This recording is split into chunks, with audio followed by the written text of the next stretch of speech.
Olá, IPCA! Hoje é quarta-feira, dia 26 de novembro de 2014.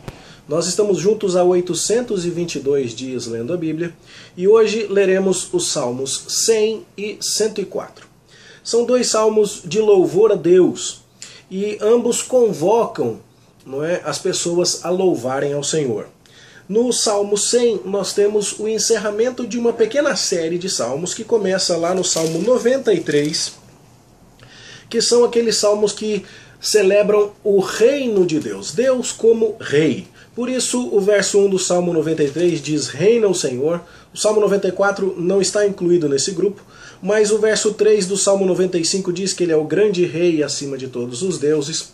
O verso 10 do Salmo 96 diz que o Senhor reina. O verso 1 do Salmo 97 diz que o Senhor reina.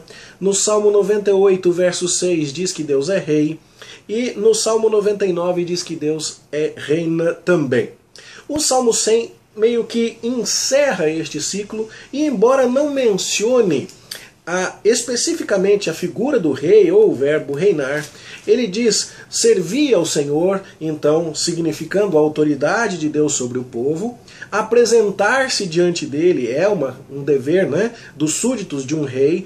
O Senhor é Deus, nós somos dele, nós somos o seu povo, nós somos rebanho do seu pastoreio.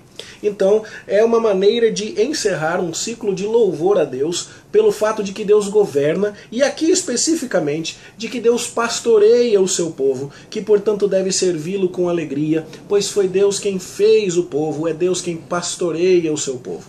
Ele deve ser cultuado com ações de graças, com hinos de louvor, porque a sua misericórdia dura para sempre e a sua fidelidade de geração em geração. Era usado este salmo como uma convocação para que as pessoas comparecessem para louvar a Deus, tanto em conexão com o seu reinado, e por isso ele está associado aos salmos anteriores, quanto em conexão com a sua fidelidade, a sua misericórdia, o seu pastoreio.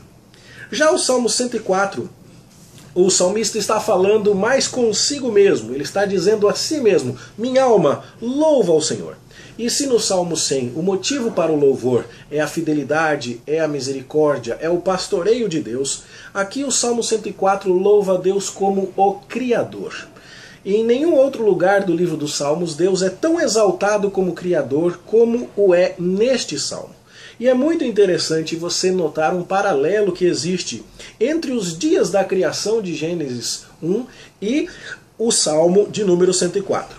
No primeiro dia da criação, Deus disse: haja luz e houve luz. E o verso 2 diz que o Criador estava coberto de luz como de um manto. O segundo dia da criação fala a respeito de Deus fazer separação entre as águas acima do firmamento e as águas abaixo do firmamento. E a segunda parte do verso 2 fala de estender o céu com uma cortina. No verso 3 fala das águas que foram postas como vigamento da morada de Deus, E assim vai. Depois, no terceiro dia, apareceu a porção seca, por isso o verso 5 fala da terra, e então o verso 6 fala das águas que cobriam tudo, mas que depois a voz do trovão de Deus bateram em retirada. E assim os montes se elevaram, diz o verso 8. Muito interessante também. Foi no dia 3 que cresceram as plantas, e o verso 14 fala a respeito disso. Depois foi no quarto dia que Deus fez os astros, e o verso 19 fala da lua e do sol, para governar a noite e o dia, e o verso 20 fala a respeito disso. Depois foi no quinto dia que vieram os animais, pequenos e grandes, que são mencionados no verso de número 25. E assim, no sexto dia foi criado o homem, E a gente então tem toda essa convocação para que o salmista cante a Deus enquanto viver por conta da grandeza que Deus exibe, a majestade que ele exibe na criação. Por isso é que o verso 24 diz: que variedade, Senhor, nas tuas obras, todas com sabedorias fizeste, cheia está a terra das tuas riquezas. E o verso 31 diz: a glória do Senhor seja para sempre, exulte o Senhor por suas obras. É uma celebração da glória, da sabedoria, da majestade, do poder, da inteligência que Deus revela na criação. O verso 33 então diz que o salmista vai cantar a Deus enquanto viver. O 35 ele diz que vai bendizer ao Senhor. São duas manifestações, duas convocações ao louvor a Deus. Salmo 100, porque ele é rei, ele é o pastor do seu povo. Salmo 104, porque ele é o criador de todas as coisas.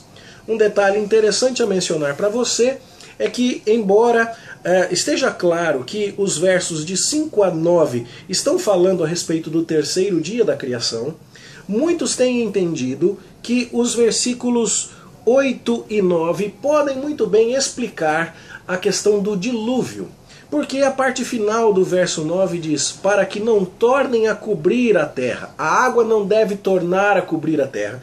E aí pensa-se que, além de estar falando da criação, não é, do mundo primitivo através da água, pode-se também ter em perspectiva aqui a recriação depois do dilúvio.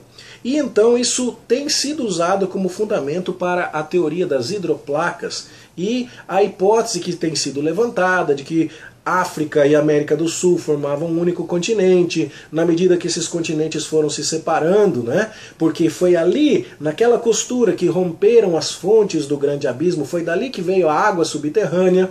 Então as duas placas se afastaram e, na medida que foram se afastando, foram enrugando e os montes foram subindo, a superfície do oceano foi afundando, de tal forma que agora a água está mais funda e os montes estão mais altos do que eram na criação original. E então os versos 8 e 9 explicariam isso.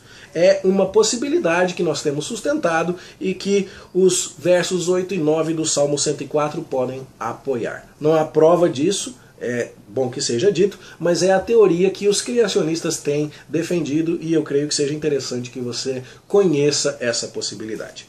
Bom, a lição geral é que bendigamos ao Senhor, ao nosso pastor, ao nosso Criador. Essa é a mensagem do Salmo 100 e 104 e eu espero que hoje você tenha em seus lábios um hino de louvor ao seu Deus.